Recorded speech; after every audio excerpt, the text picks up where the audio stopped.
Ngayong araw na nga po magaganap ang conclave ng mga kardinal mula sa iba't ibang bansa para pagbotohan ang susunod na magiging Santo Papa ng Simbahang Katolika. Kung paano ang prosesong ito, may balitang pambansa si JM Pineda ng PTV Live. JM? Naomi, ngayon ang ika-15 araw ng pagpanaw ni Pope Francis at ngayong araw din itinakda yung pagpili ng mga kardinal sa bagong Santo Papa o yung tinatawag nating conclave. Mayroong 135 na mga kardinal ang tatayong electors. 108 sa mga ito ang itinalaga ni Pope Francis. Sila ang lupon na responsable sa paghalal ng susunod na Santo Papa.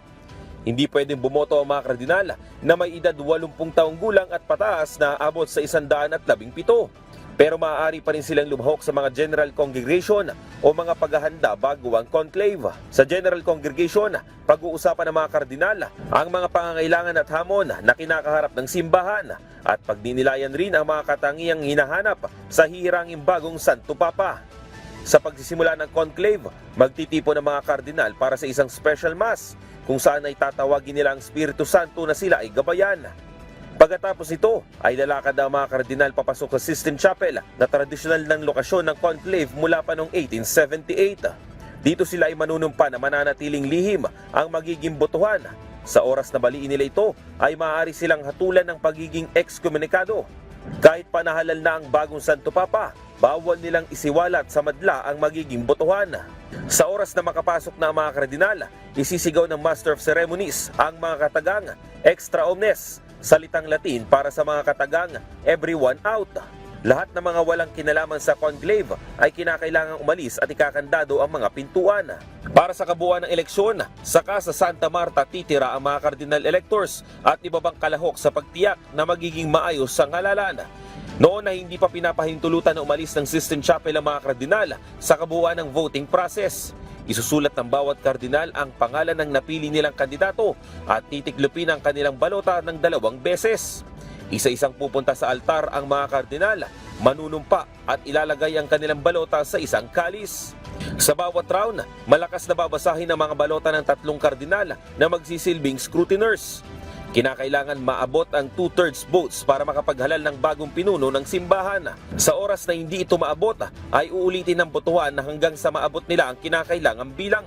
Itim ang lalabas na usok sa chimney ng Sistine Chapel na nangangahulugan na wala pang napipili na bagong Santo Papa. Sa oras na nakapili na ang mga kardinal ng bagong Santo Papa, magbabago ang kulay ng usok nito na puti.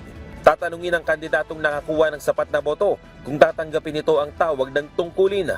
Sasambitin nito ang salitang accepto sa wikang Latin. Ang mapipiling Santo Papa, pipili ng kanyang magiging papal name at pagkatapos ito ay aanunsyo na sa publiko ang kanyang pagkakahalal at sasabihin ang mga salitang Habemus Papam na nangangahulugan na mayroon ng bagong Santo Papa. May malaki siyang responsibilidad na kailangang gampanan.